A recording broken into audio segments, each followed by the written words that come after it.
ये कोई फिल्म की कहानी नहीं है, ये सच्चाई है आज के भारत की।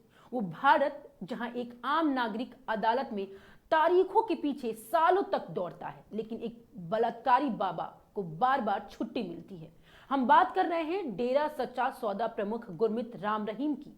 जी हां, वही राम रहीम जिसे दो साधुओं से बलात्कार, एक पत्रकार की हत्या और अपने ही आश्रम में अंधभक्तों के साथ किए गए कृतज्ञों के लिए दोषी ठहराया गया था। नमस्कार, मैं सुहानी सिंह, स्वागत है आपका आगाज टाइम में। लेकिन क्या आपने कभी सोचा है कि एक बार नहीं, दो बार नहीं, बल्कि लगातार चौथी बार उसे पैरोल क्यों दी जा रही है?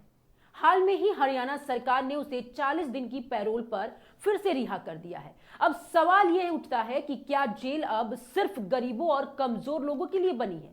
क्या यह व्यवस्था उन लोगों के लिए नहीं है जो न्याय की उम्मीद में कानून का दरवाजा खटखटाते हैं? राम रहीम को 20 साल की सजा सुनाई गई थी, उसे उम्र कैद भी मिली, लेकिन 2017 से जेल में जाने के बाद अब तक वह करीब करीब हर साल कई बार बाहर आ चुका है। 2022 में उसे रक्षाबंधन के नाम पर पैरोल दी गई थी, फिर 2023 में उसे दिवाली के पहले छुट्टी मिली और अब 2025 में भी उसे बिना किसी पब्लिक थ्रेट के नाम पर 40 दिन के लिए बाहर भेजा गया है। और वो भी तब जब अदालत ने खुद माना था कि राम रहीम का प्रभाव उसके अनुयायियों पर इतना गहरा है कि उसकी एक अपील पर हजारों लोग सड़कों पर उतर सकते हैं, जैसा कि पंचकुला हिंसा में हुआ था, जिसमें दर्जनों लोग मारे गए थे।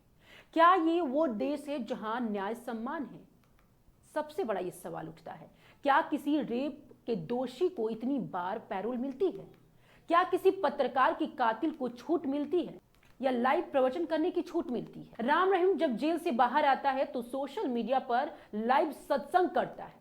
उसके अनुयायी लाखों की तादाद में उसे सुनते हैं। वो अपनी छवि सुधारने के लिए वीडियो शूट करता है, प्रवचन देता है और नई धार्मिक किताबें भी लॉन्च करता है। यानी कि जेल उसके लिए एक बंदी गृह नहीं है, बल्कि एक छुट्टियों वाला धार्मिक आश्रम बन चुका है। जी हां, अब जरा सोचिए, अगर कोई सम्मान नागरिक ऐसा करता है तो क्या उसे ये आजादी मिलती है? क्या कोर्ट की अवमानना नहीं होती है? क्या प्रशासन तब भी कहता है कि इसी कानून व्यवस्था की कोई खतरा नहीं है? शायद नहीं, लेकिन राम रहीम के लिए हर नियम अपवाद बन जाता है। और यही है देश के न्याय और शासन का सबसे बड़ा कटाक्ष कि जिसके पास भीड़ है उसके लिए कानून झुक जाता है।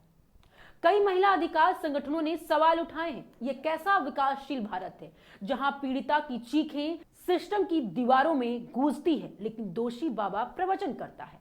क्या सरकारें डरी हुई है इस भीड़ से जो धर्म के नाम पर अपराध को न्याय का लिबास पहना देती है?